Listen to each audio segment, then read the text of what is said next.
আসসালামু আলাইকুম সকল প্রাণপ্রিয় ভক্তবিয়াসগণ আমার দেশ অথবা প্রবাসে থেকে কাছে অথবা দূরে থেকে যেখান থেকে প্রতিনিয়ত আমার এই ভিডিওগুলো প্লে করে যাচ্ছেন।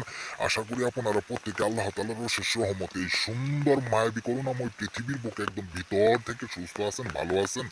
আমি গুরু আজহারি খাদিম আবারও আপনাদের মাঝে একটি অত্যন্ত পাওয়ারফুল গুরুত্বপূর্ণ নকশা তদবির নিয়ে হাজির হয়েছি। তো ভক্তবিয়াসগণ আমার আজকের এই নকশা তদবিরটি হচ্ছে অবাধ্য সন্তানকে বাধ্যগত করার একটি তদবির। আমি আবারও বলছি, আজকের এই নকশাটি হচ্ছে অবাধ্য সন্তানকে বাধ্যগত করার একটি তদবির।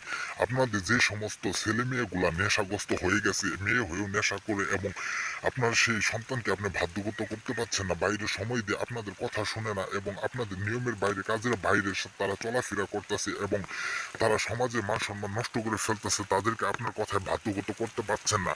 আমি সেই সমস্ত ভাইদেরকে বলবো, আপনাদের ছেলেপেলেদের, আপনাদের ছেলে মেয়েদেরকে কিভাবে সে বাধ্যগত করবেন এবং আপনাদের কথার উপর বাধ্যগত রাখবেন।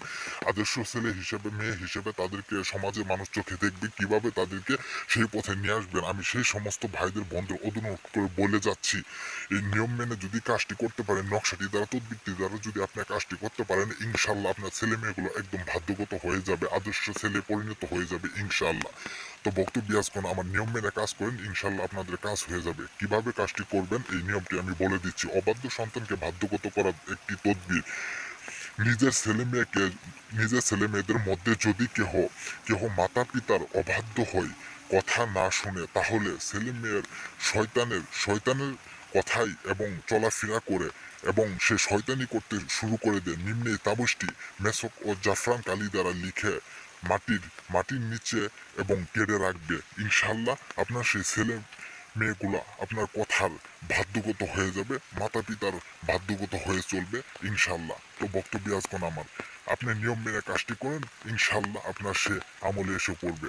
অবশ্যই মনে রাখবেন, নকশার নিচে আপনার সে সন্তানের নামটি লিখে তারপর নকশাটি অঙ্কন করে ভালোভাবে কাজটি করবেন।